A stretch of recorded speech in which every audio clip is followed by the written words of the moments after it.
Dios los bendiga, hermanos. ¿Cómo están? Muy bien. ¿Quién respondió ahí? Hermano Johnny. Hermanos, ¿cómo están? No, hermano Johnny, ¿cuál es la respuesta correcta que debemos dar? Bendecidos. Vamos a probar una vez. Hermanos, ¿cómo están?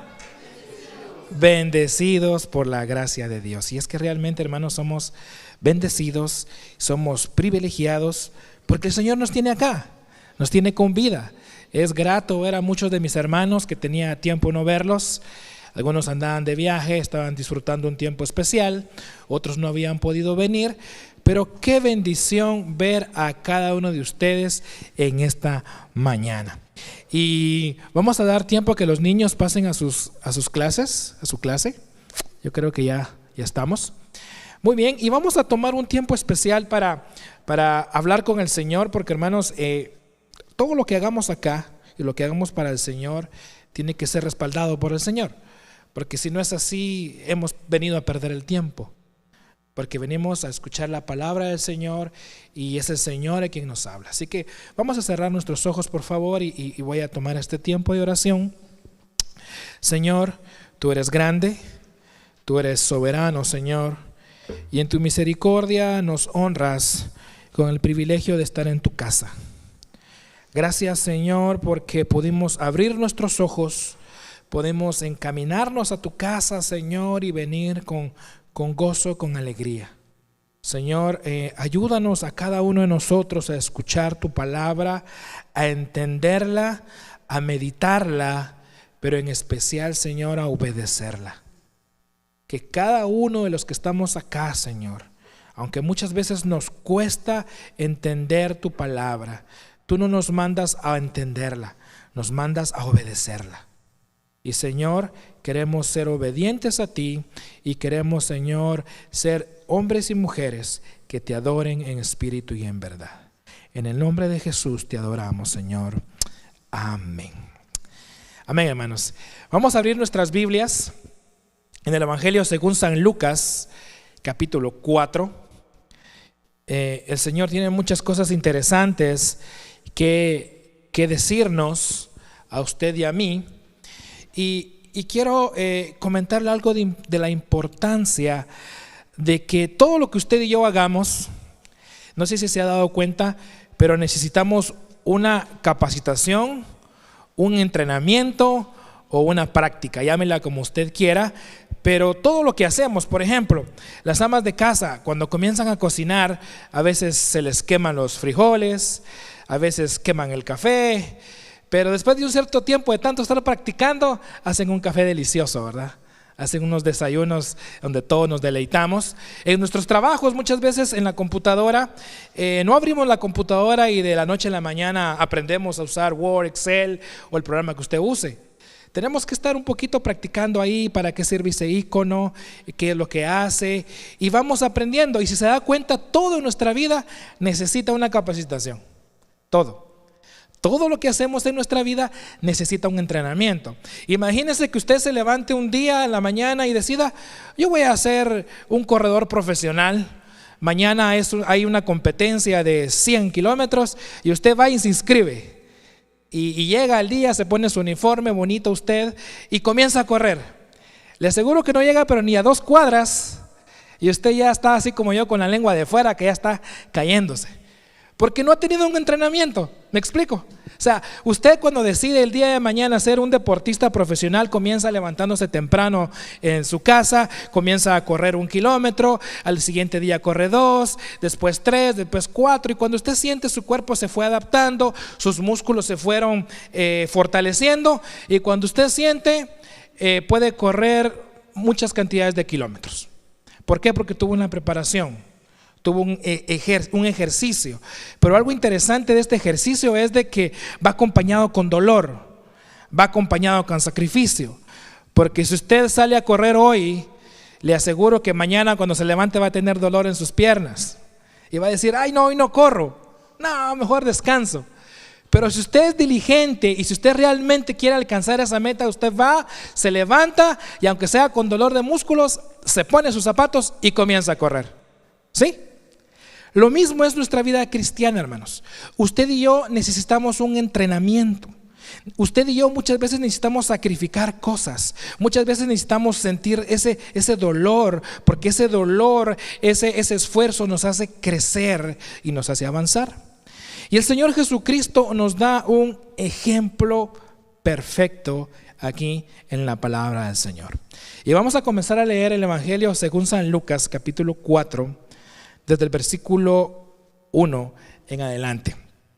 Y dice así: Jesús, lleno del Espíritu Santo, volvió del Jordán y fue llevado por el Espíritu al desierto por 40 días, y era tentado por el diablo, y no comió nada en aquellos días, pasados los cuales tuvo hambre. Entonces el diablo le dijo: si eres hijo de Dios, di a esta piedra que se convierta en pan. Jesús respondiendo le dijo: escrito está, no solo de pan vivirá el hombre, sino de toda palabra de Dios. Y le llevó el diablo a un alto monte y le mostró en un momento todos los reinos de la tierra. Y le dijo el diablo: a ti te daré toda esta potestad y la gloria de ellos, porque a mí me ha sido entregada, y a quien quiero la doy. Si tú postrado me adorares, todos serán tuyos. Respondiendo Jesús le dijo: vete de mí, Satanás, porque escrito está, al Señor tu Dios adorarás y a Él solo servirás. Y le llevó a Jerusalén y le puso sobre el pináculo del templo y le dijo: si eres hijo de Dios, échate de aquí abajo, porque escrito está, sus ángeles mandará acerca de ti y te guarden, y en las manos te sostendrán, para que no tropieces con tu pie en piedra. Respondiendo Jesús le dijo: dicho está, no tentarás al Señor tu Dios. Y cuando el diablo hubo acabado toda tentación, se apartó de él por un tiempo. Vamos a recordarnos que unos versículos atrás, Jesús había sido bautizado por Juan el Bautista en el río del Jordán. Y pasó algo maravilloso. Dice que el Espíritu de Dios en forma de paloma da testimonio que Jesús es el verdadero Hijo de Dios. Porque dice que cuando Jesús fue bautizado, se oyó una voz en el cielo que decía ¿qué? A ver, alguien que se acuerde. Mire qué bonito. ¿Quién? Jesús es mi Hijo, mire qué hermoso, amado, en quien ¿qué? Yo tengo complacencia. Y ahí comienza el entrenamiento al Señor Jesús. Y fíjese que aunque el Señor Jesús estaba lleno del Espíritu de Dios, aunque era Dios, necesitaba de ese entrenamiento, necesitaba de esa capacitación. Y dice que Jesús dice que se apartó y se fue ¿a dónde? ¿A un hotel 5 estrellas?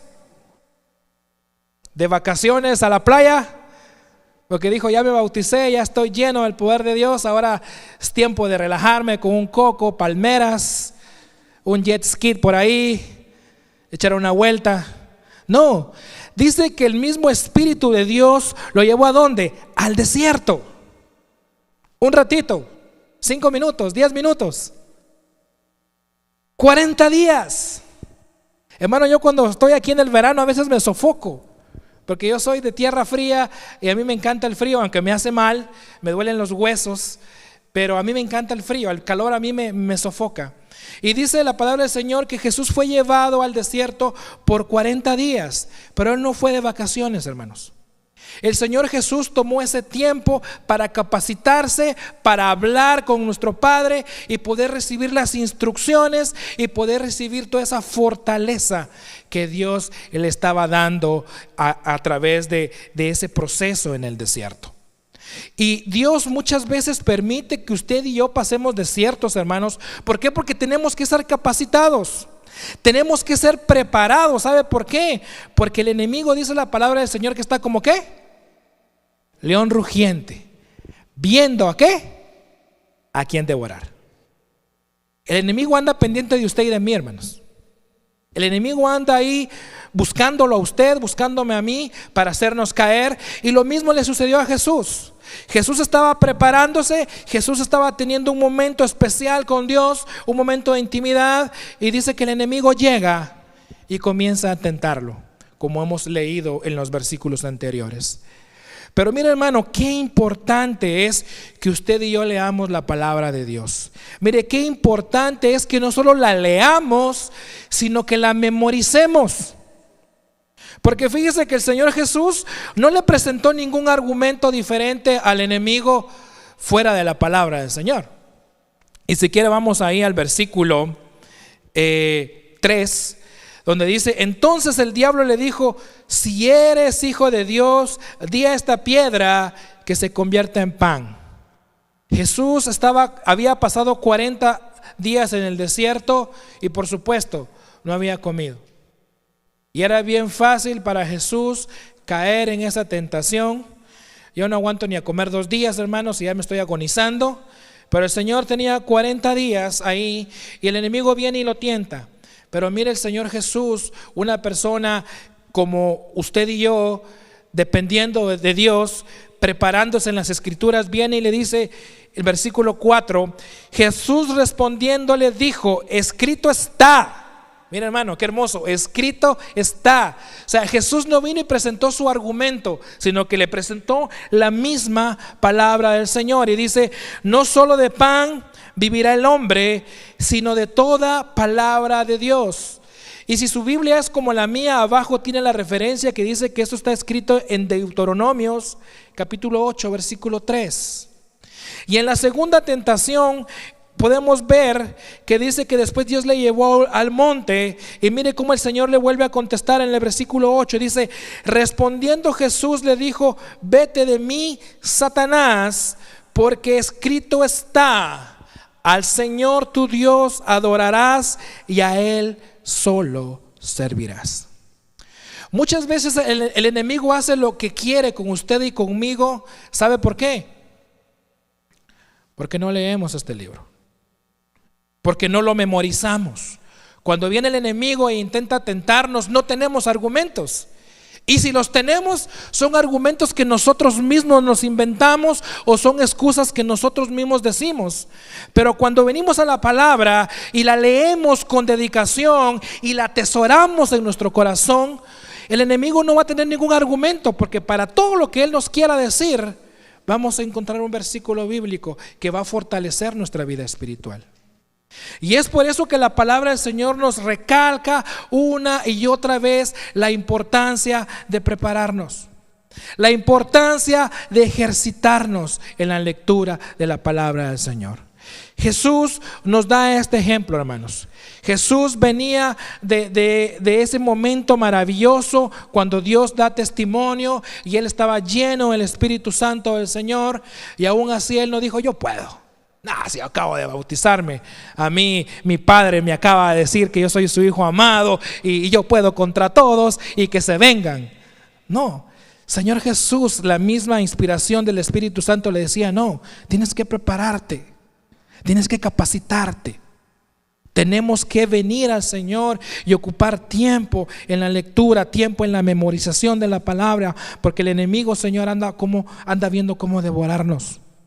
El enemigo quiere arrancarnos esa bendición que el Señor ha puesto en su vida y en mi vida. Y en el libro en el Evangelio de Lucas nos da un panorama muy amplio. Nos da una panorámica de cómo el Señor a través de su ministerio va a venir a transformar su vida y mi vida, y viene a darnos ese ejemplo maravilloso, que incluso sigue diciendo que después que el enemigo se apartó de Jesús, porque él lo contraatacó con la misma palabra del Señor, aunque fíjese que es algo curioso, se dio cuenta que el enemigo también conoce la palabra del Señor. Se dio cuenta de ese pequeño detalle, porque dice que le llevó a Jerusalén y le dijo: échate debajo, porque escrito está, dice que le dijo también el enemigo, ¿verdad? Escrito está, dice que a sus ángeles mandará acerca de ti y te guarden y en la mano te sostendrá para que no tropieces tu pie en piedra. El enemigo también sabe la palabra del Señor, hermano. Lo único que él no la usa para bendecir su vida. Lo único que él no la obedece. Y eso es lo que hace mucha la diferencia entre usted y las personas del mundo, entre yo y las personas del mundo.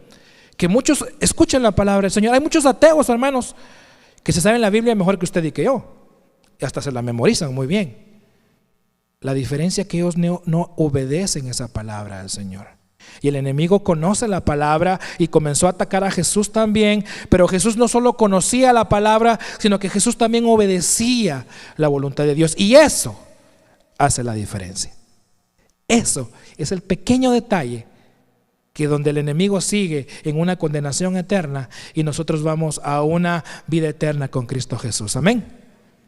Y el Señor sigue hablando cosas hermosas acerca de todo esto. Y en el versículo 14 dice: y Jesús volvió en el poder del Espíritu a Galilea, y se difundió su fama por toda la tierra de alrededor.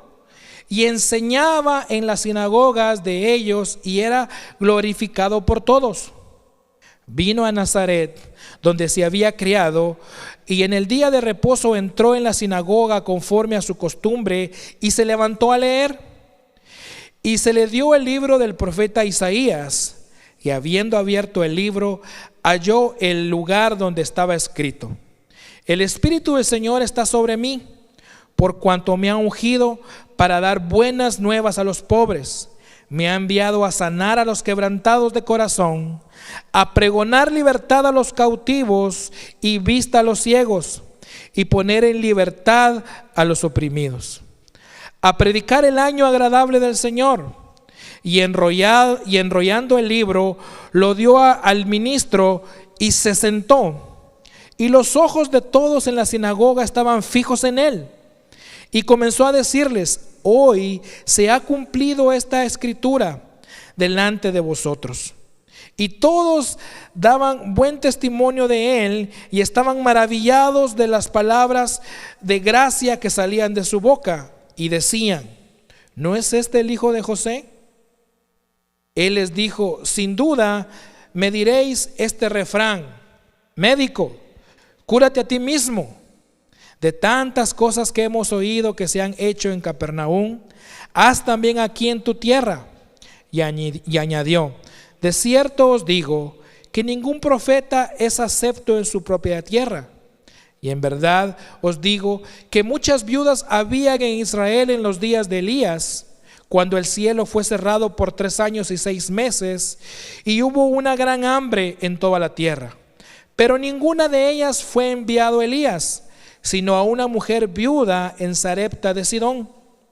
Y muchos leprosos habían en Israel en el tiempo del profeta Eliseo, pero ninguno de ellos fue limpiado, sino Naamán el sirio. Al oír estas cosas, todos en la sinagoga se llenaron de ira, y levantándose le echaron fuera de la ciudad y les llevaron hasta la cumbre del monte sobre el cual estaba edificada la ciudad de ellos, para despeñarle. Mas él pasó de en medio de ellos y se fue. Aquí me encanta esta parte porque el Señor Jesús en la sinagoga comienza a explicar parte de su ministerio. El Señor Jesús aquí en estos versículos comienza a explicar parte de su propósito por el cual Él había venido aquí a la tierra. Y como suele suceder, muchas veces no entendemos, o muchas veces no interpretamos, o muchas veces no le damos la función de las cosas por las cuales fueron hechas. Por ejemplo, a veces usted y yo vamos al doctor y lo primero que nos dice: mire, tiene que ponerse a dieta, dice. Tiene que comer mejor. El propósito del médico no es que usted se vea más bonito o más bonita. El propósito del médico no es que usted baje una talla de pantalón, aunque sería bueno. Pero el propósito del médico es de que su salud mejore. Por eso es que le dice: mire, debe de comer mejor. Mire, haga ejercicio. Salga a caminar, suelta el control del televisor y vaya a echar una su vuelta. Pero siempre decimos, si hago ejercicio me voy a poner fuerte, dice. Me voy a poner una talla menos del pantalón. Pero no, hermanos. Y el Señor Jesús estaba aquí explicando parte del propósito de su ministerio. Y los hermanos acá, o las personas acá, estaban dándole otro sentido a ese propósito que el Señor tenía. Y vamos a tratar de explicarlo esto un poquito más despacio. Y dice, vino a Nazaret. Dice que él estaba en Galilea y después fue a Nazaret, en el versículo 16. Si usted se recuerda, Nazaret fue el lugar donde Jesús creció, ¿sí?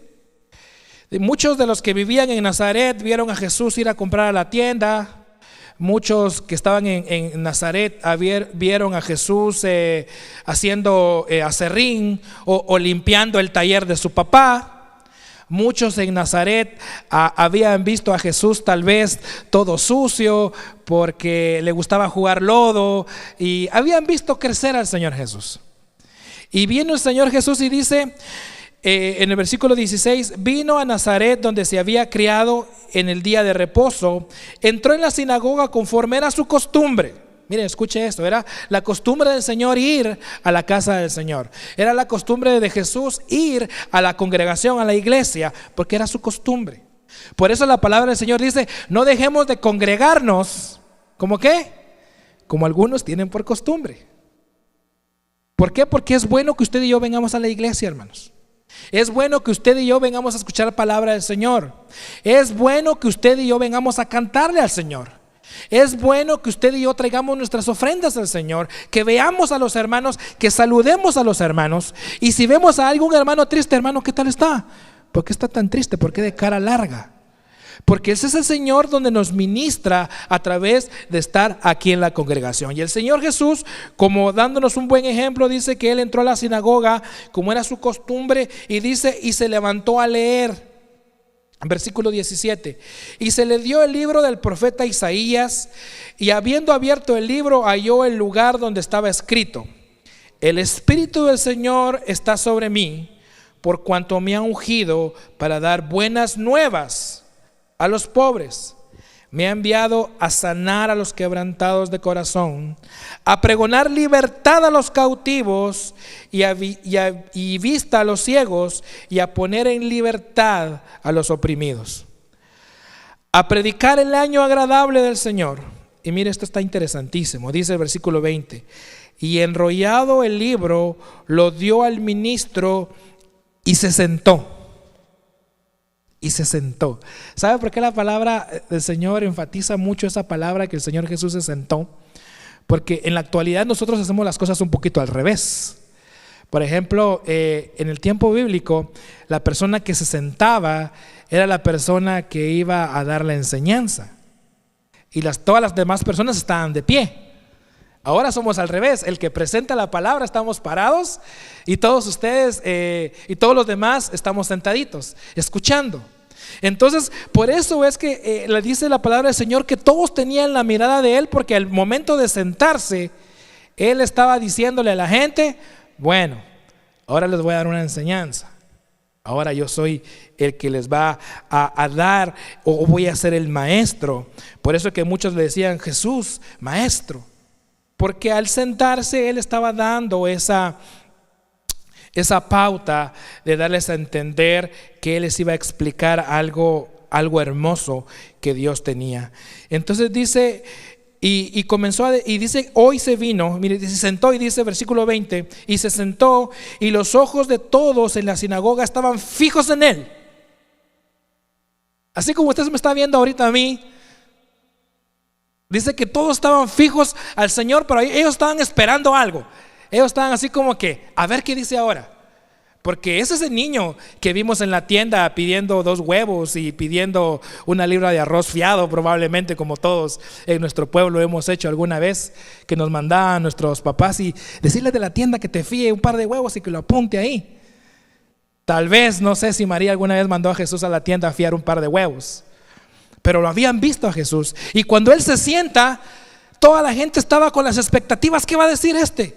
¿Qué va a enseñar ese niño que vimos corriendo por las calles? Ese niño que se caía jugando fútbol. Ese niño que estaba ahí gritando, jugando con sus compañeros. Y mire lo que el Señor les dice. Y dice 21. Y comenzó a decirles: hoy se ha cumplido esta escritura delante de vosotros. Y es que Isaías, hermanos, tiene mucho de las predicciones mesiánicas, o anunciaban mucho del ministerio del Señor Jesús. Recuerde que el plan de Dios fue mucho antes de la fundación del mundo. El plan de Dios no surgió cuando Adán y Eva pecaron. ¿Ahora qué voy a hacer?, dijo Dios. Vamos a remendar, vamos a poner un parche. No, el plan de Dios fue hecho desde la fundación del mundo, y Dios comenzó a dar testimonio de Jesús desde mucho tiempo atrás. E Isaías fue uno de los profetas que anunciaba mucho sobre la venida de Jesucristo, de ese Mesías. Y viene Jesús y dice: ¿saben qué? Esta persona que está hablando Isaías, este hombre que se va a levantar, soy yo. ¿Y saben qué voy a hacer?, dice el Señor Jesús.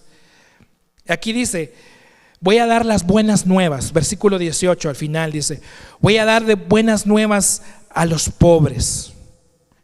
Voy a sanar a los quebrantados del corazón. Voy a dar libertad a los cautivos. Voy a poner libertad a los oprimidos, porque el Señor venía a hacer el cumplimiento de la voluntad de Dios. Y es que, hermanos, las personas pobres, los quebrantados de corazón, los cautivos, los oprimidos, no solo tenía que ver con algo económico, no solo tenía que ver con la opresión que tenía el pueblo romano sobre los judíos, sino que tenía que ver con algo más espiritual, tenía que ver con algo más puntual. Porque recuérdese que hay algo en la naturaleza humana que se llama pecado. Dice la palabra del Señor que el pecado nos alejó de Dios, nos aleja de Dios, y no podemos acercarnos a Él. Y es por eso que somos pobres. Somos pobres porque no había nada de valor en nosotros. Somos pobres porque no podíamos hacer nada para acercarnos a Dios. Porque el pecado, hermanos, es todo aquello que nos ensucia, y nuestro Dios es Dios santo, es un Dios perfecto. Entonces, cuando viene Jesús y dice: miren, yo vengo a darles esas buenas noticias, yo vengo a darles esas buenas nuevas de salvación. Yo sé que en tu pobreza eres pecador. Yo sé que el pecado te oprime en tu corazón. Yo sé que el pecado te persigue, pero yo te voy a dar libertad. En Jesucristo, hermanos, somos más que vencedores. Y el Señor estaba tratando de explicar algo espiritual muy hermoso acá. Y como siempre nosotros, dice el 22, y todos daban testimonio de Él. Estaban maravillados de sus palabras de gracia que salían de su boca, y decían: ¿no es este el hijo de José? Y Él les dijo: sin duda me diréis este refrán: médico, cúrate a ti mismo. De tantas cosas que hemos oído que has hecho en Capernaum, haz también aquí en tu tierra. Y es que dice la palabra del Señor que todos estaban maravillados. Algunos comentaristas dicen que ese maravillado no era de ay, qué bueno es el Señor Jesús, sino que estaban maravillados que cómo una persona se podía atribuir ese privilegio de nombrarse el Mesías, o de autoproclamarse, cuando dice: hoy se ha cumplido esta profecía de Isaías en mí. Y todos le dicen: pero tú no eres el hijo de José. Tú no eres aquel muchachito que corría por nuestras calles. ¿Cómo es que tú vienes a decirnos y has hecho señales en otro lugar? ¿Y por qué no haces acá con nosotros? Tú estás loco, le dice. Por eso es que el Señor Jesús se adelanta y dice: me van a decir ese refrán: médico, cúrate a ti mismo. Porque hace señales en otros lados, pero no hace señales de aquí. Y es que, hermanos, el Señor Jesús vino por un propósito. El Señor Jesús vino a darnos libertad. El Señor Jesús vino a acercarnos a tener comunión con Dios. Ese fue el propósito por el cual el Señor vino a la tierra. Y claro que junto con ese propósito lo acompañaron muchas cosas. Pero el propósito principal del Señor era acercar a la humanidad a su Creador. El propósito de Jesús era acercarnos a Dios, a tener esa antigua comunión que había en el jardín del Edén. Y aquí dice algo interesante, porque el Señor Jesús comienza a explicar un poquito de ese plan de salvación. El Señor Jesús comienza a explicar de que todos somos parte de ese plan de salvación, porque los judíos creían que el plan o el Mesías era exclusivamente para ellos. Y el Señor viene de una forma muy hermosa, les explica que no, que el Señor quiere un solo pueblo, los gentiles y los judíos. Los judíos son aquellos que son nacidos o descendencia de Abraham, y gentiles toda aquella persona que no es judío. Pero Dios quería hacer un solo pueblo, y es por eso que el Señor les explica algo hermoso acá diciendo en versículo 25: y en verdad os digo que muchas viudas habían en Israel en los días de Elías, cuando el cielo fue cerrado por 3 años y 6 meses y hubo una gran hambre en toda la tierra, pero ninguna de ellas fue enviado Elías sino a una mujer viuda de Sarepta de Sidón. Se recuerda cuando hubo el tiempo de la sequía, que Elías oró y dejó de caer lluvia. El Señor le dice a Elías: ve con esta viuda y esta viuda te va a sostener. O sea, yo voy a enviar sustento para ti y para la viuda. Y esta viuda, hermanos, no era israelita, no era judía, sino que era de Sidón, era de una ciudad pagana.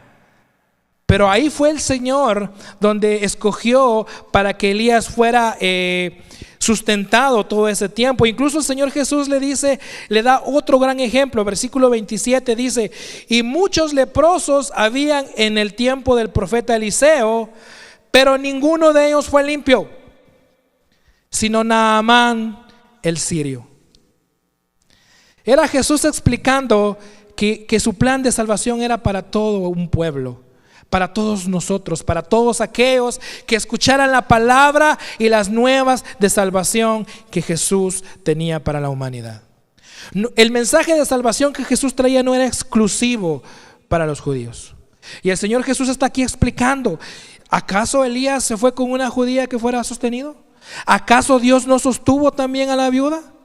¿Acaso Naamán? Incluso Naamán era sirio. Para los que se recuerdan, Naamán era uno de aquellos que iban en contra del pueblo de Dios y atacaban al pueblo de Dios. Pero Dios le dice: ¿acaso Naamán era judío? Pero él también recibió el milagro. ¿Por qué? Porque Dios, el plan de Dios es hacer un solo pueblo, para que todos juntos le adoremos, para que todos juntos podamos acercarnos al Señor y podamos, a través de la sangre de Jesucristo, limpiar nuestros pecados y acercarnos a Él. Amén.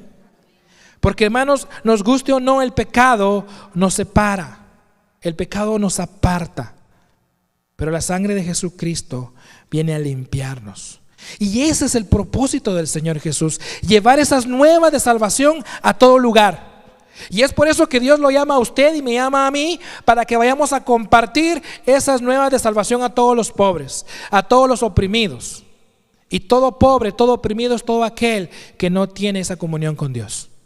Todo oprimido, todo pobre es aquella persona que no ha escuchado de Jesús y que no le ha entregado su vida. Aunque tenga un yate por ahí, aunque tenga un Lamborghini manejando, aunque tenga 3, 4 mansiones, él es tan pobre y tan miserable porque no tiene a Cristo en su vida. Y a esos pobres usted y yo tenemos que ir. No piense que un pobre es un homeless que está ahí en la salida del 94, del 23, pidiéndole: soy veterano, ayúdeme con algo. No, sí, es parte, pero es más pobre aquel que no ha escuchado el evangelio de Cristo. Es más miserable aquel que ha escuchado a Cristo y no ha entregado su vida a Él. Y el manifestar del Señor viene acompañado de ciertos privilegios. El buscar del Señor o la autoridad o el plan de Dios viene acompañado con ciertas manifestaciones que confirman esa autoridad de Dios. Y en el versículo 31, vamos a seguir leyendo, dice: descendió Jesús a Capernaum. Recuerda que lo querían lo querían despeñar. El Señor Jesús salió en medio de ellos y dice que después volvió a Capernaum. Dice: descendió Jesús a Capernaum, ciudad de Galilea, y les enseñaba los días de reposo. Y se admiraban de su doctrina, porque su palabra era con autoridad. ¿Estaba en dónde? En la sinagoga. O sea, el Señor era su costumbre, hermanos. Que sea su costumbre y sea mi costumbre estar en la casa del Señor. Y que si usted va a pasear a algún lado, busque una iglesia y congréguese ese día que fue a pasear. No pierda la oportunidad de ir a la casa del Señor. Dice que ahí estaba Jesús en Galilea el día de reposo y enseñando en la sinagoga. Y dice, pero ahí en la sinagoga también había un hombre que tenía un espíritu de demonio inmundo, el cual exclamó a gran voz diciendo: déjanos, ¿qué tienes con nosotros, Jesús Nazareno? ¿Has venido para destruirnos? Mira, esta palabra me encanta, hermano. Dice: ¿yo qué? Te conozco. Yo te conozco, le dice el demonio. Yo te he visto. Yo sé de dónde vienes. Yo sé cuál es tu naturaleza, le dice el demonio. ¿Y qué le dice? ¿Quién dijo el demonio que era Jesús? El Santo de Dios, hermanos. Mire qué hermoso. El mismo demonio conocía y sabía las credenciales de Jesús y le dice: tú eres el Santo. Y como eres el Santo de Dios, tienes autoridad. Y como eres el Santo de Dios, tienes el respaldo de Dios en tu vida. Y mire, sigue hablando ahí versículo 35 y dice: y Jesús le reprendió diciendo: cállate y sal de él. Entonces el demonio, derribándole en medio de ellos, salió de él y no le hizo daño alguno. Y estaban todos maravillados y hablaban unos a otros diciendo: ¿qué palabra es esta?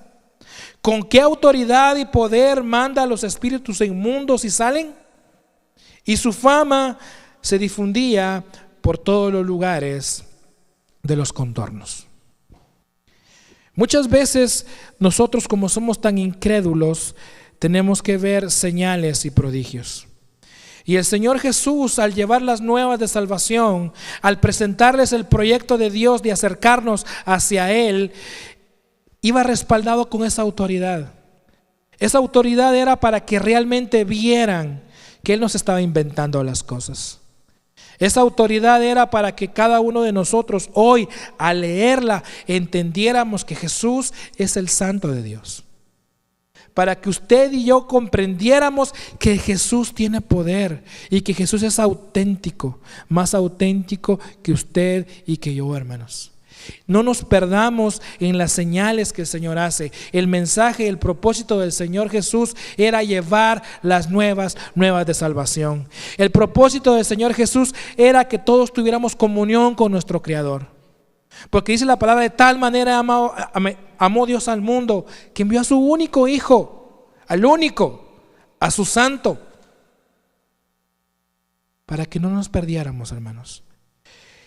Y aquí vemos otro testimonio de la autoridad de Jesús en el versículo 38.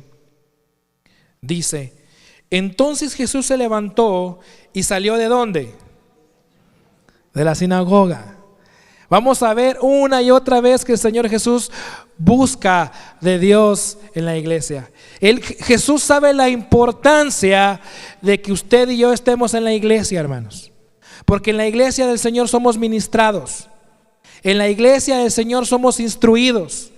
Y él, saliendo de la iglesia, de la sinagoga, dice: y entró a casa de Simón. La suegra de Simón tenía una gran fiebre y le rogaron por ella.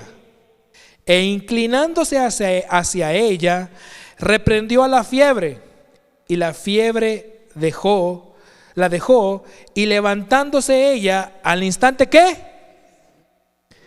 Le servía. Es que, hermanos, cuando usted y yo somos agradecidos con el Señor, no nos podemos quedar acostados, hermanos.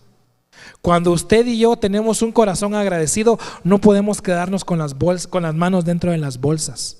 El mismo espíritu, la misma gratitud al Señor nos hace movernos. Esta mujer recibe la sanidad a través del Señor Jesús, y ella no perdió el tiempo.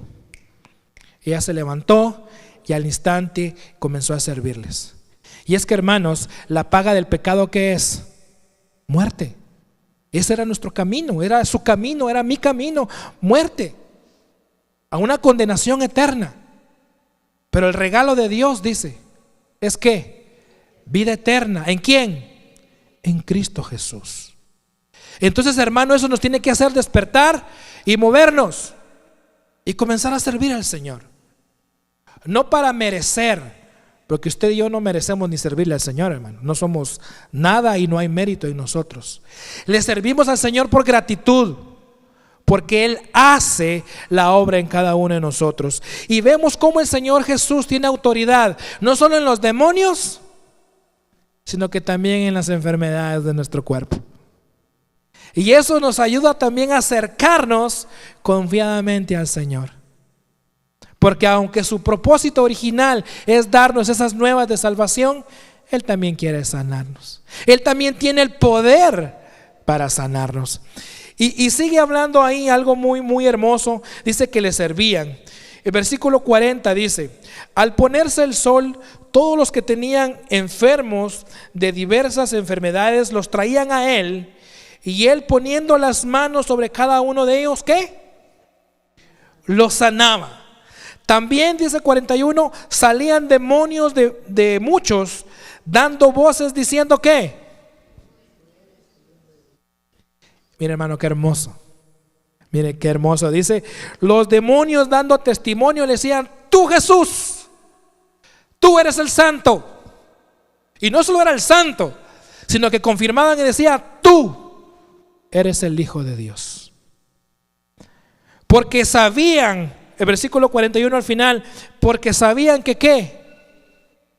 Él era el Cristo. Él era el Mesías que el pueblo de los judíos estaba esperando. Él era el Salvador que toda la humanidad estábamos esperando. Pero no nos perdamos. No nos confundamos en esas señales de autoridad. No nos confundamos en esas manifestaciones de poder que el Señor tiene. Porque el verdadero ministerio del Señor, mire qué bonito. Versículo 42 dice: cuando ya era de día, salió y se fue a un lugar desierto. El Señor siempre enseñándonos que tenemos que pasar comunión con el Señor a solas. Qué bueno es venir a la iglesia. Venga, hermanos, vengamos a la iglesia. Qué bueno es leer la palabra del Señor aquí todos juntos. Muy bueno. Pero también, hermanos, es necesario que pasemos tiempo a solas con el Señor. Y el Señor, en su palabra vemos que una y otra vez el Señor Jesús se apartaba. Yo tenía una hermana allá en Guatemala que decía que su santuario era el baño, porque dice que solo ahí no la molestaba a nadie. Ella sabía que encendía la luz del baño y que nadie la iba a molestar. ¿Por qué? Porque todos nosotros tenemos esa necesidad, o debemos de tener esa necesidad de pasar tiempo a solas con Dios. Y el Señor Jesús, siguiéndonos, dando el ejemplo, dice que se fue a un lugar apartado, pero a la gente siempre viendo, o nosotros tan interesados que somos muchas veces, dice que llegando donde estaba, le detenían para que no se fuera de ellos. Pero Él les dijo: es necesario que también a otras ciudades, ¿qué? No dice es necesario que vaya a otras ciudades y sane enfermos. No dice es necesario que vaya a otras ciudades a sacar endemoniados. No, dice es necesario que vaya ¿qué? A otras ciudades y ¿qué? Anuncie el evangelio. El Señor Jesús, enfatizando parte de la prioridad de su ministerio. llevar las nuevas de salvación, el evangelio del reino de Dios, porque para esto dice, he sido enviado. Y dice otra vez, recalca, y predicaba ¿en dónde? En las sinagogas. Para eso fue enviado el Señor Jesús, para cumplir la palabra del Señor, para llevar esas nuevas de salvación, hermanos. No había esperanza para la humanidad. Estábamos todos perdidos, pero el Señor envió. Y el Señor Jesús, a través de su autoridad, a través de su testimonio, incluso los demonios dando testimonio del Señor, viene y quiere llenar nuestro corazón. Yo quiero que usted cierre sus ojos en esta hermosa mañana. No tiene nada de milagroso cerrar los ojos, pero sí nos permite quitar esa distracción. Y hermanos, lo que pasó en el 2024, lo que pasó ayer, lo que pasó hace una hora es historia. El Señor quiere que usted y yo, en una actitud de adoración, le entreguemos nuestra vida al Señor. No estoy hablando de cuántas veces ha venido usted a la iglesia. No estamos hablando que si usted tiene 10 años de congregarse. No estamos hablando que si usted ha escuchado muchas veces el evangelio. Estamos hablando que si usted no ha tomado esa decisión de levantar la mano de su corazón y decirle, Señor, aquí estoy. Quiero que entres a mi vida. Quiero que elimines, quiero que limpies mi pecado y que me acerques a mi Creador, a mi Dios Padre. Hoy es el momento. Y si usted ya tomó esa decisión hace mucho tiempo atrás y usted ya es hijo de Dios, ya hemos sido lavados con esa sangre de Jesucristo, pero también hemos sentido que le hemos fallado al Señor. Hemos sentido que en los afanes de nuestra vida nos hemos olvidado de pasar ese tiempo a solas, de buscar ese tiempo de comunión donde solo Dios y cada uno de nosotros podemos estar. Podamos decirle, Señor, aquí estoy, Señor, nuevamente. Quiero retomar esa bendición de pasar tiempos a solas contigo. Y si usted pasa ese tiempo con el Señor y es bendecido por ese momento, también orémosle al Señor para que podamos escuchar su voz y podamos cumplir esa voluntad de Dios en nosotros acá en Crossroads. Que el Señor nos pueda dirigir e instruir y que el Señor nos guíe a hacer su voluntad aquí en Ann Arbor, en el lugar donde nos desenvolvamos. Porque la voluntad del Señor es que usted y yo transmitamos esas nuevas de salvación a la gente que nos rodea. Porque el Señor quiere usarlo a usted y a mí para ser instrumentos de bendición y ser instrumentos de uso honroso en sus manos. Gracias, Señor. Gracias por nuestras vidas. Gracias, Señor, porque en Crossroads tú nos llevas de triunfo en triunfo, de victoria en victoria. Y aunque resbalamos muchas veces, tú nos levantas, porque tuya es la victoria, Señor. Gracias, Padre. En el nombre de Jesús te adoramos. Amén.